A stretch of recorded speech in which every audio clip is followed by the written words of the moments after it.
Geçen edeki gelin söyleyeyim, Gürkasan'ın ikinci, üçüncü, birinci novatlarını yarımda oldu. Ben durmuşta tavat gelen içilercik değişti kaldılar. Yani minyatür oynattım. Şoları görenler aramızda bağlıda el satmamı karşı eden geçekler. Bir tavat. Onu bilim tıklatında TV minyatür olur. Mektep yıllarında dolanıyor. Örgü biliyemem. Mektepte muhalifler, orada bilim alıp enatalarını oluyor. Alıp enatalarını oluyor. Edim şolar yağlar. Mektepte muhalif öl okuştuğunu, öl çağlatı yani. Doğru yarım.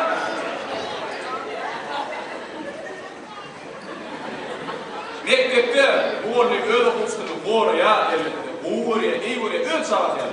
Şimdi kodamını öğretirim. Mektepte açık kapalı, duydan tım, bağırması gerektir. Tonos ediyor. Okul oturun.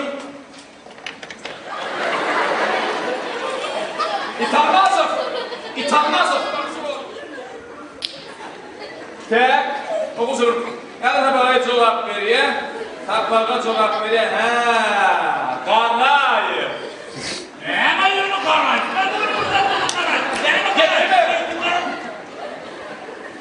Bir taktıklarına iki paylarını yani. Çık.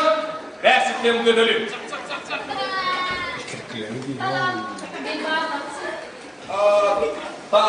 Loma. Mama, filmlerde atlayın kapalı devam edelim.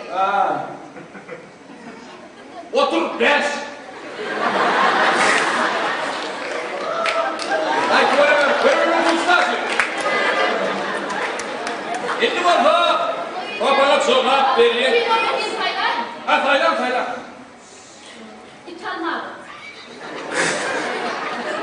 İtanmazım şu ha. Sen ne yapıyorsun yerinden kurdun? O razı.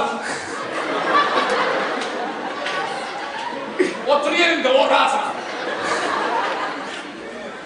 Yine sen herhalde itanmazım. Sen şugun. İtanmazım. Min dileğim tabi senin tanap bırakın. Giymeden. Öyle mi?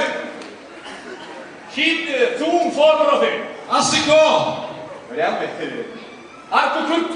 Asiko'ya sordum. Gerekella. Kuliah motifnya ini dah kuliah ni. Atlayın kapalı devam edelim. Tamam. Tamam. Aray, çık. Bana cevap ver. Beni ya bir aşkına bulma. Çıktı ondan sonra beşik ödü. Gidelim. Beşiklerimizi ödelim. Çık bolsa. Bak sen bir yerde ruj kabul etmedin mi?